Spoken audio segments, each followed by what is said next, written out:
চাচা আসসালামু আলাইকুম, কেমন আছেন বাজান? গাড়ি কার? হ্যাঁ, গাড়িটা নিয়ে সামনে আনতো। আর একটা ভাড়া আসান। সারাদিন কয়টি পাইছেন আজকে? 20-50 হয়েছে আর কি। এরপরেও মনে করেন যে বউ অসুস্থ, বহু সুস্থ? হ্যাঁ, বেশি রকম অসুস্থ, গলাতে রক্ত যায় আর কি। ও, মানে দুটো সব দিকে সমস্যায় আছি। হ্যাঁ, প্রাইমারি স্কুলের গোয়ালকান্দি প্রাইমারি স্কুলের মহিলা মাস্টার নিয়ে একজন মনে হয় কিছু আর্থিক আমরা টাকা মানুষ দেয়। দেয় কিছু দেয়। আচ্ছা, ওনার জন্য কি করতে পারি বলেন? উনি উনি 20-50 টাকা কামাই করছে। হ্যাঁ, হয়তো সকালবেলা আইছে, এখন বাজে প্রায় মনে হয় 4টার কাছাকাছি। পাইছে কত? 20-50 টাকা। ওই টাকা দিয়ে আপনি চাল ডাল নিবেন? এই বাইরে জুড়ে চাল ডাল নিয়ে চলি আর কি। খায় না খায় কিন্তু মতো চলে নাকি?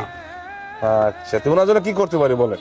ভাই আপনার যদি সমর্থ থাকে তাহলে ভাই তারে চলার মতো একটা ব্যবস্থা যদি করে দিতে পারেন। আপনি চাল তো কিনা? হ্যাঁ, চাল কিনা লাগে। কিছু কিনা হ্যাঁ, সবই কিনা লাগে। আচ্ছা, এক কাজ করেন, আপনি এই বাজারতে একটা চালের বস্তা লইন গেছেন। হ্যাঁ হ্যাঁ, উনি আসে দিছে। হ্যাঁ, উনি আসে দিছে। আপনারা যেহেতু বলছেন উনি গরিব মানুষ, উনি 20-50 টাকা কামাই করছে, বেলা প্রায় শেষ। যেহেতু এটা পায়ে, এই রিস্কার মধ্যে মানুষ এখন উঠে না, সময় লাগে, দেরি লাগে। আপনি 1 বছর চাল লইন দেন, দেন দেন।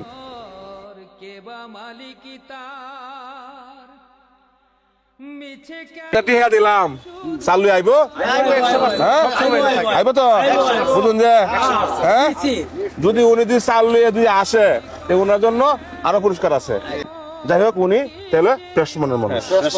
হ্যাঁ, গরিব হলেও মন ভালো আছে, ঠিক আছে না? দাঁড়ান, কয়টা নিচ্ছে চালের বস্তা? 1250 টাকা। 1250 টাকা? তে আপনার কাছে কম নিছে গিয়া? হ্যাঁ, 4 দিলে তো হবে না, আর তো কিছু লাগবো। তেল, পেঁয়াজ, আলু, হ্যাঁ, আটা।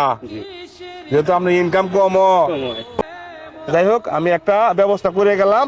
আপনার তো একমত যাইবো? জি যাইবো। যাইবো তো? যাইবো। রিজিকের মালিক কে? আল্লাহ। আল্লাহ। যাই হোক, ইনশাআল্লাহ। হ্যাঁ, দোয়া করি ইনশাআল্লাহ। আপনার বুকটা বেলায়। হ্যাঁ, আল্লাহ রে, গরিব মানুষ। বাবা, আমার যদি আরো টাকা দেখতো তাহলে আমি আপনারে একটা রিস্কা কিনে দিতাম। আমার আমরা সকলে এই কাজ করার জন্য, ভালো কাজ করার জন্য এগিয়ে আসি। এই কাজ আল্লাহ চাইলে সাদকায়ে জারিয়া হবে ইনশাআল্লাহ।